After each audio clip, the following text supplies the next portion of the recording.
Oh, my lands, here we are with another amazing episode of this show. I'm Jay Connor, your host, also known as the Private Money Authority.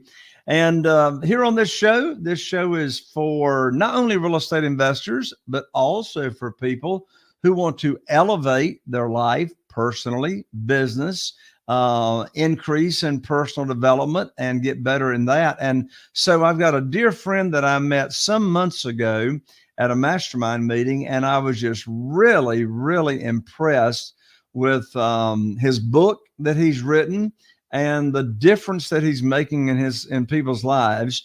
And so his name is Steve Cook. I'm so excited to have Steve on the show with me. So with that, Steve, welcome to the show. Well, thank you. Thank you so much, Jay, for having me. And I got to tell you, that was a memorable experience when we did meet you. And I just loved you and your wife. And you were just so gracious to me and my son. And I think I have shared with you that my son, I don't think he'll ever forget that time because you made it a great experience for him and you just received him so well. And I just love people like you and your wife. And you're just such a blessing to this world. And so I'm grateful to be here.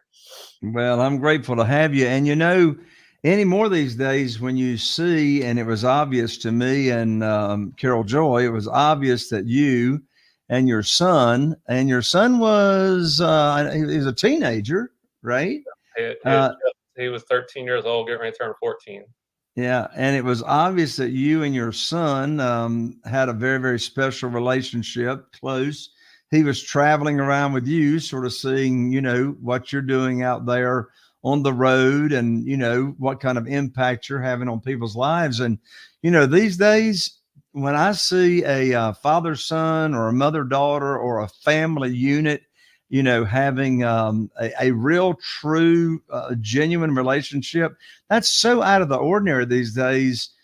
I just cannot help but take notice of it. So, anyway, I applaud you for being the father that you are. Steve, I don't know anybody better than Steve Cook to introduce himself. So, Steve, introduce yourself. I will. So let me just start out. I have a real estate investing background. I'm here really today to share about Lifeonaire, but I started flipping houses back in 1998. And, I was a person who had come through, with this entrepreneurial spirit, starting many different types of businesses. And I failed countless times. And, the last business that I failed in was a restaurant business. And I learned quickly that when you buy a restaurant, it's not an investment. It's not a business. You're buying jobs. And I feel like I bought two full-time jobs and I was lucky if I could pay myself for one when I bought that restaurant. But from there, I found myself into real estate investing and started out flipping houses. And I was very, very fortunate and blessed to have had sort of a rags to riches story where I went from having nothing.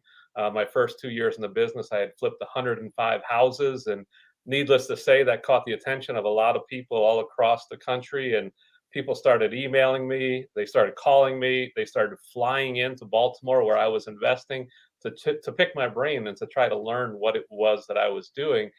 And quickly, I found myself just being inundated with helping other people to be successful as flippers. And consequently, I ended up writing my first book or real estate investing course. It was called Wholesaling for Quick Cash. And that course was something that I did in an attempt to try to answer everybody's questions and not have to, do it all over telephone or not have to do it all via email. I was trying to save time. And that only resulted in more people asking me questions. And so I found myself in the educational realm. I developed a website called flippinghomes.com, which quickly became one of the largest investing websites in the country. But I will tell you, I have done tons and tons of real estate investing. I have helped many people to become successful as a real estate investor. But there was one thing that I started to see that I did not like too much. And what that was I started seeing people who were becoming successful in business, but their marriages were being compromised, their families were becoming dysfunctional. And that started to break my heart because their families were paying the price for the success in the business. So many people were so committed to being successful in business and they were doing whatever it took that they were sacrificing the things that were most important. And the funny thing was this: whenever I asked people, why do you want to become successful, they would tell me that they wanted to provide more for their families. They wanted to live a better life. But the exact opposite was happening with so many of them. And that's when I sort of shifted gears and started changing, and I started moving into Lifeonaire. And that was teaching people how to live and experience an abundant life. And so that's where I'm at today, and ended up in this area. So, how'd you come up with the name Lifeonaire? Well, I cannot take credit for it. I was literally, one week I was approached by a couple of men who were asking me to teach them how to become a millionaire. And by this time, I was starting to dig deeper. And I asked them, well, why? Why do you want to become a millionaire? And both of these men told me so that they could be a better father and a better husband. And I said to them, I said, guys, you don't need $1 million to be a better father or a better husband. You just need to do the things that good fathers and good husbands do. And both of them argued with me. They told me, Steve, you don't understand. And I said, look, I got kids. I understand. I know I'm married. I have kids. I get it. I'm in the same boat as you guys. And no amount of money can make me a better father or husband. I still have to do what good fathers and husbands do. So the following week, I was at a Young Life Christian camp. And my wife and I were there just observing the camp. We were donors, and so they invited us out. And I was having my quiet time down by the lake, just praying about these two men. And I said, Lord, what is it about this word millionaire that just grips the hearts and lives of so many people? And I just felt God in that very moment speak to me and say, well, what they really want to be is a lifeonaire. They want to live an abundant life. And I had to look up, and I said, can you spell that for me?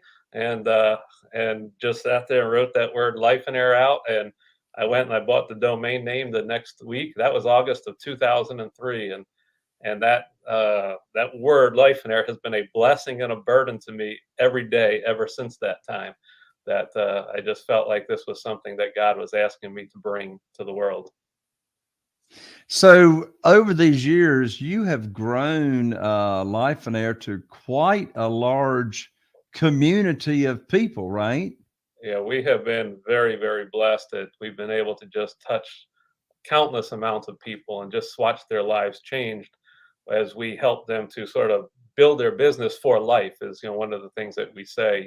So often we come across people, they are working too much, yet they might have success. The business might be successful, but we help people to work less, to make more, and to live more, and to focus on the reasons why they really got into business in the first place. So yeah, it has grown into a rather large community, and the book, the Lifeonaire book, has just continued to keep on increasing in sales. And we don't really do any marketing of the book, but it just goes and goes and goes, and most of that is all word of mouth because of how impactful it is for people.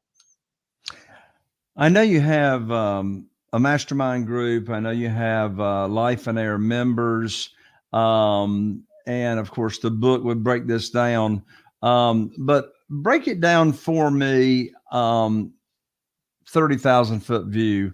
Really, what is the process? What are the steps? What are the exercises that you have people go through that helps them or creates the life that they want? In other words, do you start with, okay, here's what my perfect day would look like? Do you start with, well, here's the goals I'd like to enjoy? I mean, there's so many different ways that, that process could look of how do I actually build the life that I want? And then in addition to that, I meet people all the time, Steve, that they don't even know what they want. That is exactly the case. I mean, they know they want to be happy.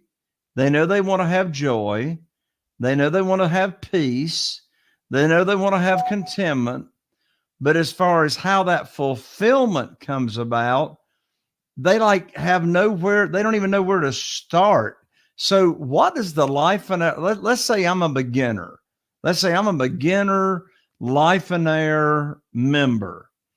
How does the process start on me even figuring out how to create the life I want when I don't even know what I want? It's a great, great question, and that was the thing that where I started with all of this was it starts out with having a vision for your life. I would sit there, and when I get in front of a room and I would actually speak to people about this, I would say that when I speak to a room of 100 people, if we're lucky, there's only one person in the room who actually knows what they want their life to look like. And I said, right now, every one of you thinks that that person is you. But I'm going to tell you right now, what most of you are thinking is, what do you want your balance sheet to look like? Or how much passive income do you want to have? Or how big do you want your 401k to be? But most of you don't have a clue of what it is that you actually want out of life. And the fact of the matter is this: most people have never taken the time to sit down and really think about what they want out of life. And so, what we do, we actually call it our Get a Life retreat. And this is a 3-day event where we bring people in, and we highly recommend that people actually come to the live event. They can do it with a home study course, but most people are so inundated with what's going on in their life right now that they can't pull themselves away enough to really take the time to contemplate this. But at an event, they can sit there and really dedicate the time to invest into themselves and to plan what is it that I want my life to look like. Now, we take them through a process of discovering what their values are and going back to, key points in their life of things that brought them tremendous joy and excitement. And we help them to craft a unique vision for them. That's not one that we write for them, it's one that they write, the life that they desire to live. And once they have that, we begin to start helping them to create their business, to tweak their business, or their careers to fit the life that they want to live. So instead of them using their life to serve their business, they create a business that actually serves their life and helps them to live the way that they want to live. And so the 30,000-foot view is really starting with knowing what it is that you want and creating a vision for your life. And once that process starts, it's amazing to see what really happens. We make this one comment often that people will spend more time planning a weekend getaway or a party than they do their lives. And their life lasts many decades, yet that party lasts a day sometimes. And they will spend weeks and weeks planning that party, but they won't take just a little bit of time to sit down and plan out what their life is going to look like. And when they do, incredible things happen. If I have a significant other or I have a spouse, does this process work a lot better when the couple is doing this together or not necessarily? It happens when they do it together, but however, when we actually have people come to the event, we want them to pursue it individually first, because couples get to know something about each other when they go through that process.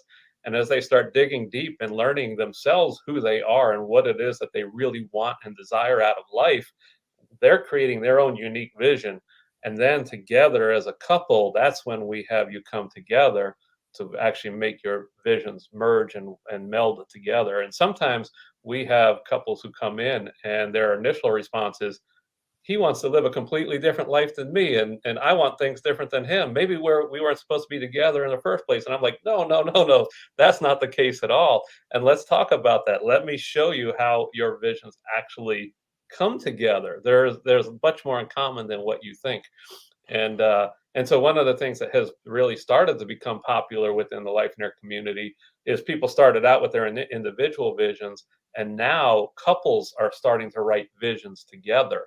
And they're now writing visions for parenting. They're writing visions for their marriage, and they're starting to really take the time to get on the same page and create this written vision together of what they want their lives to look like. And I wasn't even going to bring this up, but my wife and I just recently wrote another book called Transform Your Marriage.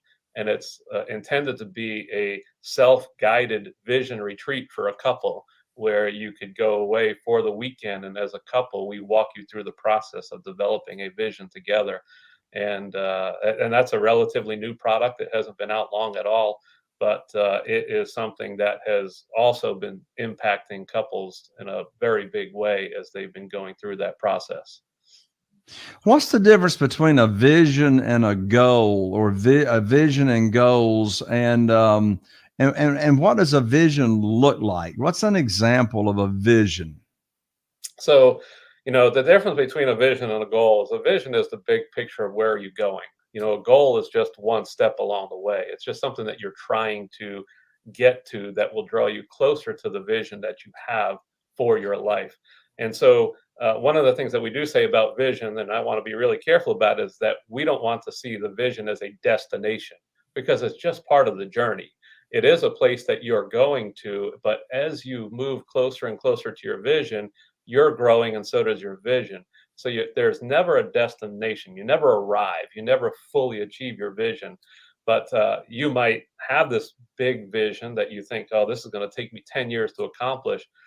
But we see people knocking it out of the park within a year or two once they get clear on what it is that they really want.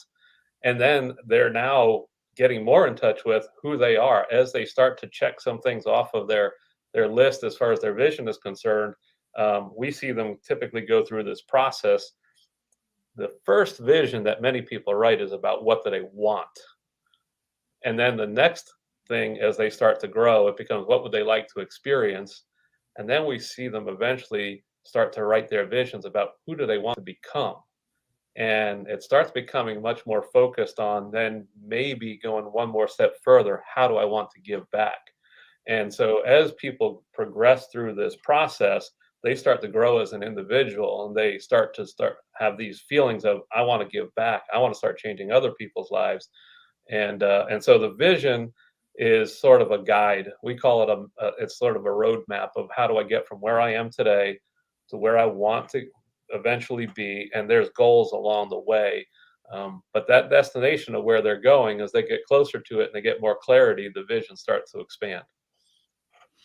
Is part of the vision somebody's purpose, or is part of the vision someone deciding really what their purpose is, or is deciding what you think or you want your purpose to be?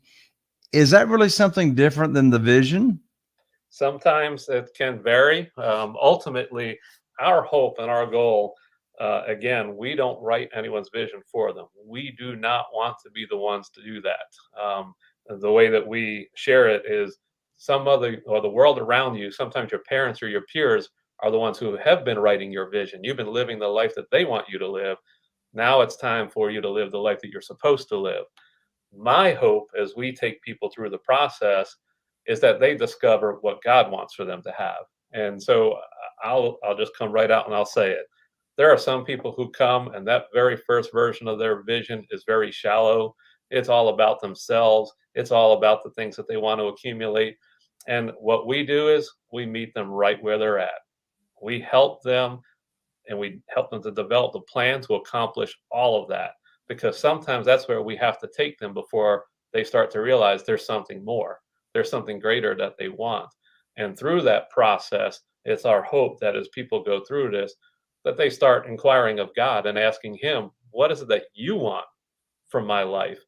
And then their vision takes on a completely different look as they start to write it. But we never want to be the ones to tell people what their vision should look like, what their vision should say, because they've already been down that path where other people have been telling them, this is the way you should live your life, and here's what you should be when you grow up, and this is the things you should do, and you should live in this part of town, and you should buy this, and consequently they wake up one day wondering, where did life go? Because I've been doing everything everybody's told me what to do, and I'm not feeling joy, I'm not feeling contentment, I feel like something's missing. What is it supposed to be?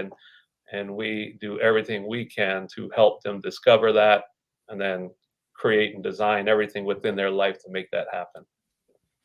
I have a dear friend, his name is Jeff, and he and I were in business together for quite a few years. And Jeff was very, very successful monetarily. He had all the toys. This goes back 15 years ago. He had all the toys. He had the boats.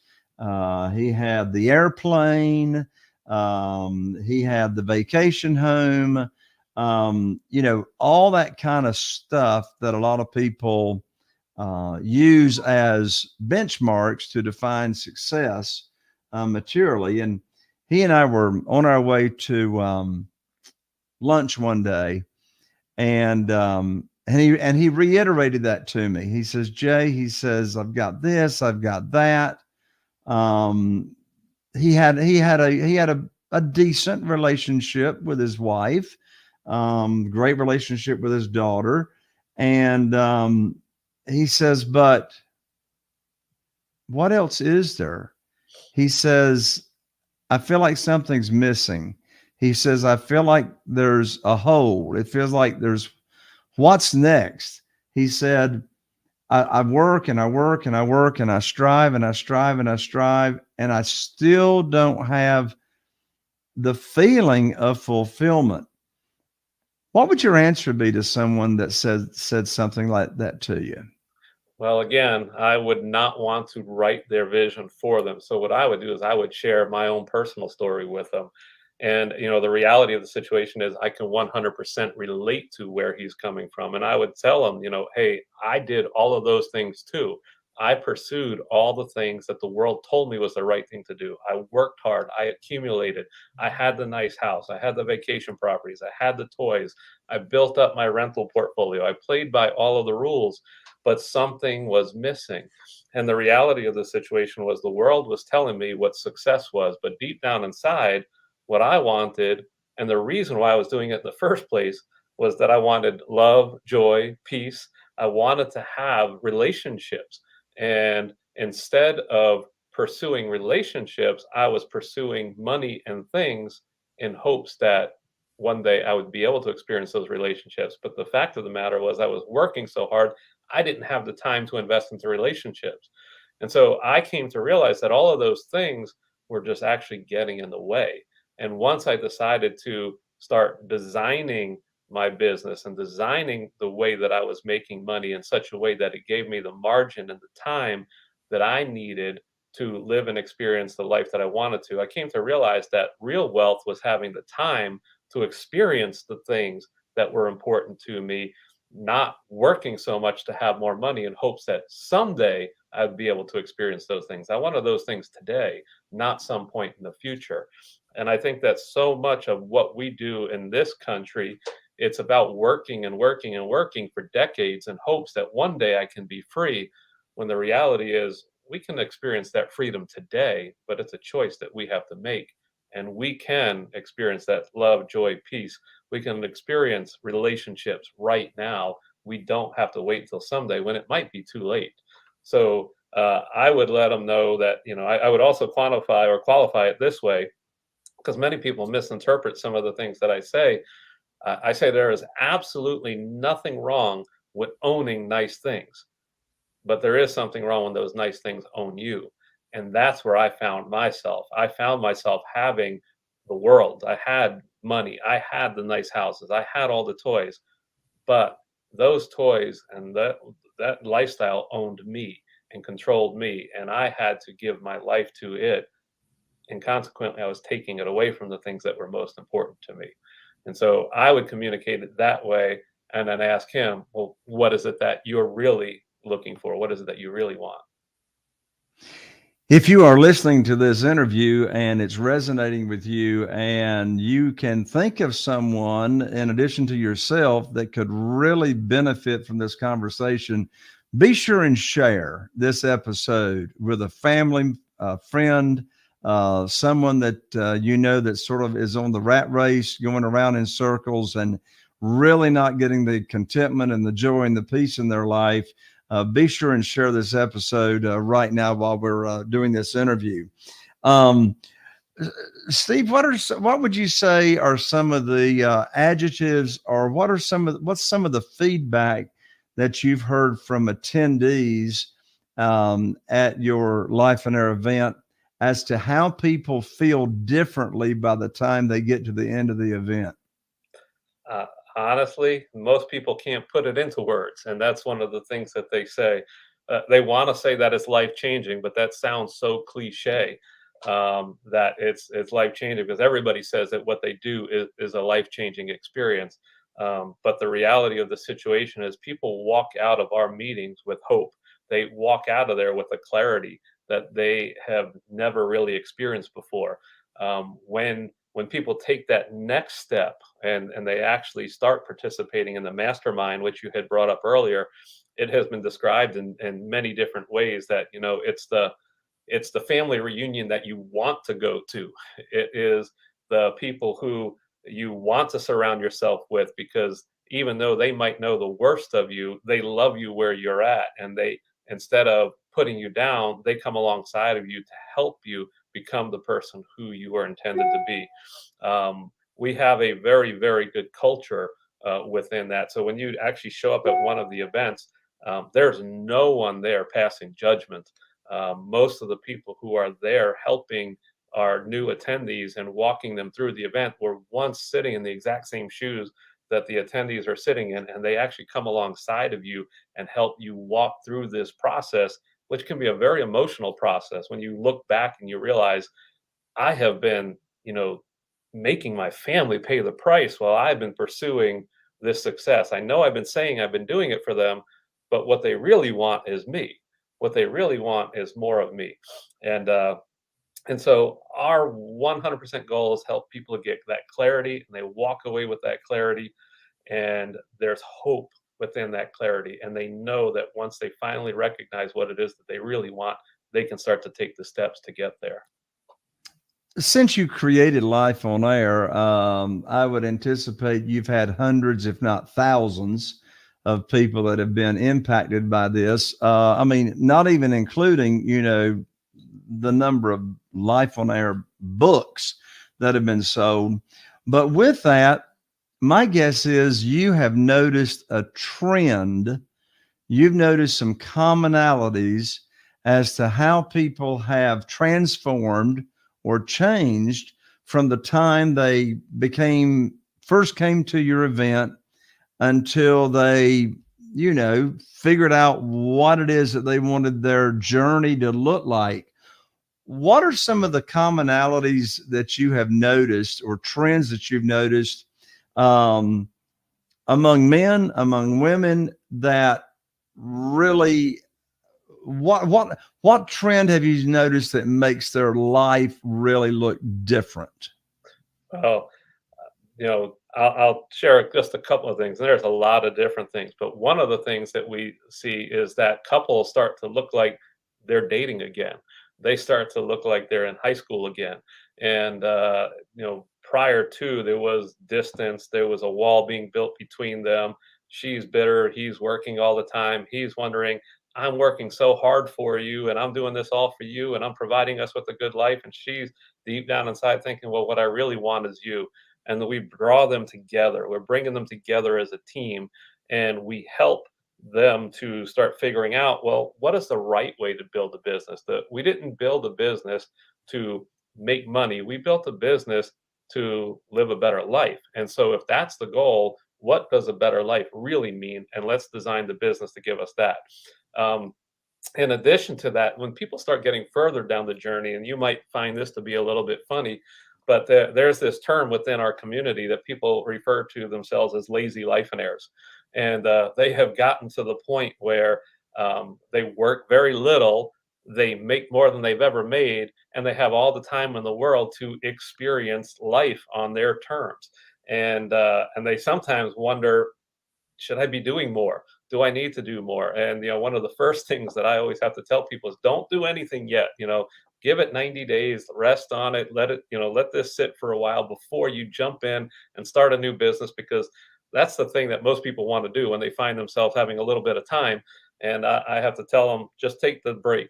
And after that 90 days, they love it, and they start to say, you know what, I worked so hard to get here. I'm so grateful you told me to slow down, because now here's what I find myself doing. I'm serving people. I've got time for this person. I've got time for my family.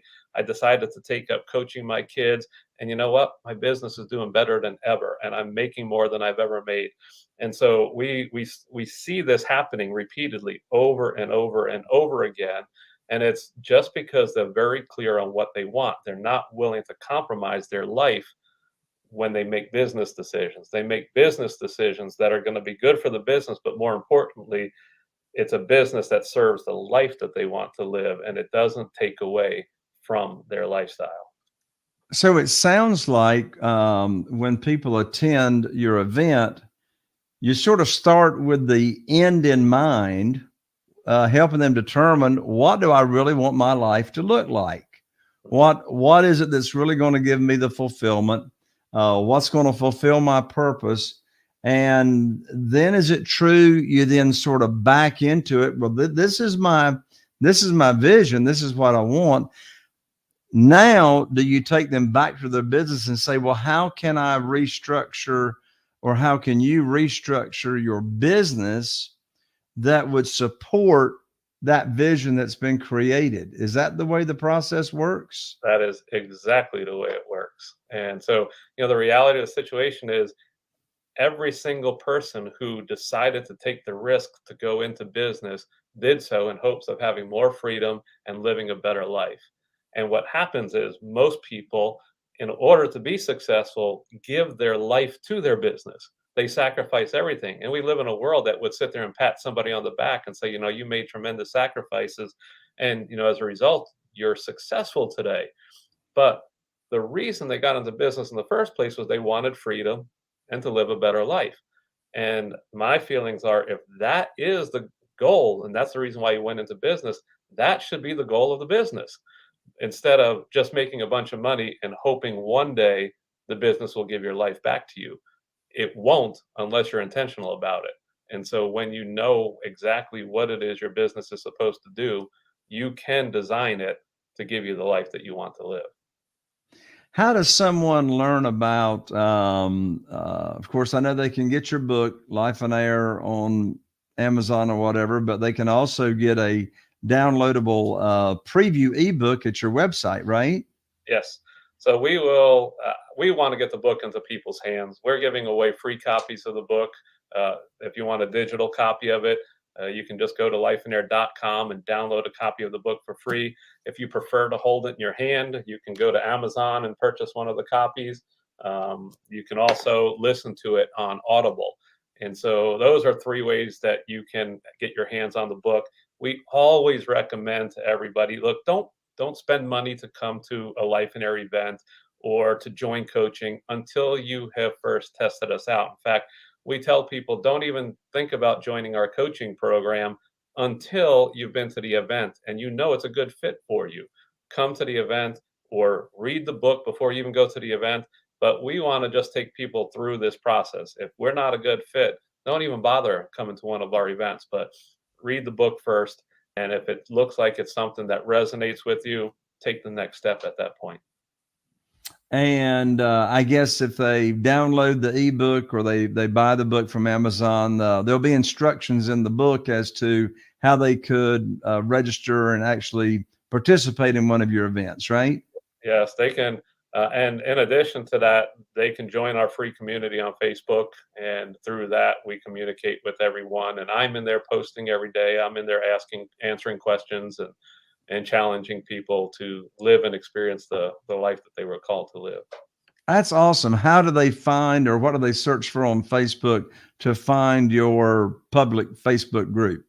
I think all you got to do is search for Lifeonaire and it's going to come up. And so it is a private group. You do have to request to get into it, but and the only thing we're doing is just having you answer one simple question to get you into the group just to make sure that you're a real person. In other words, no robots, no robots are allowed into the Lifeonaire private group. Exactly. That's wonderful. So I got another question, Steve. Do you practice yourself any daily habits that helps keep you on track for your vision once it's been determined?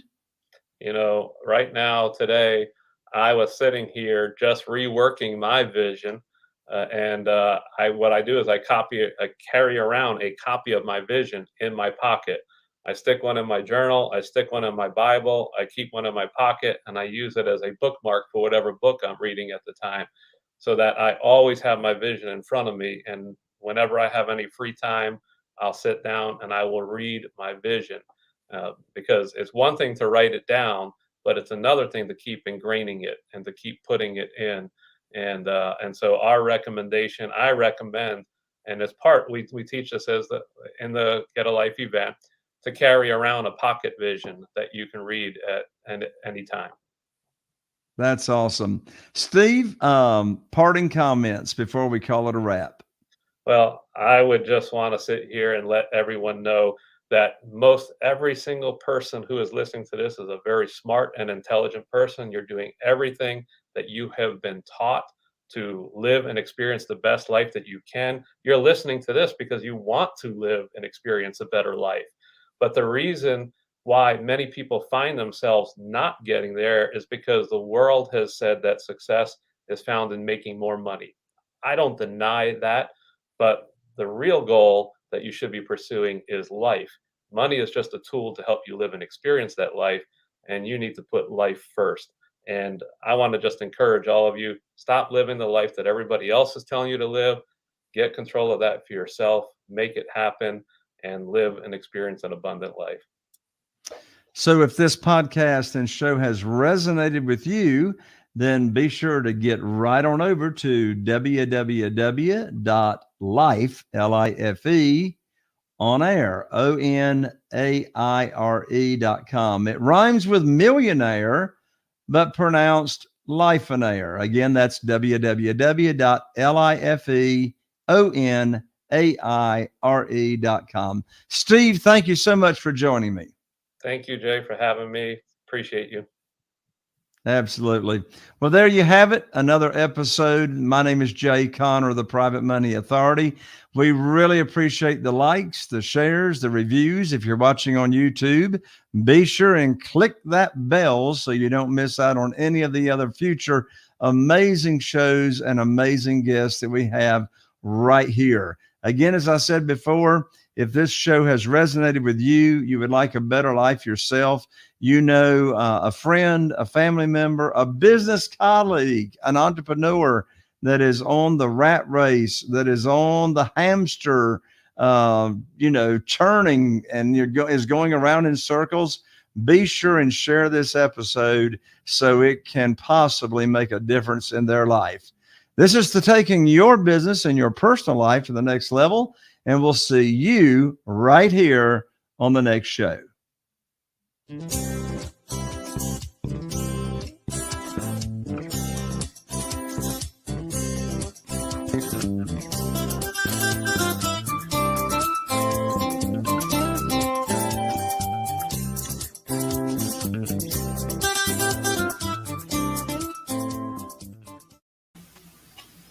All right, Steve, that was a wonderful show and a great interview.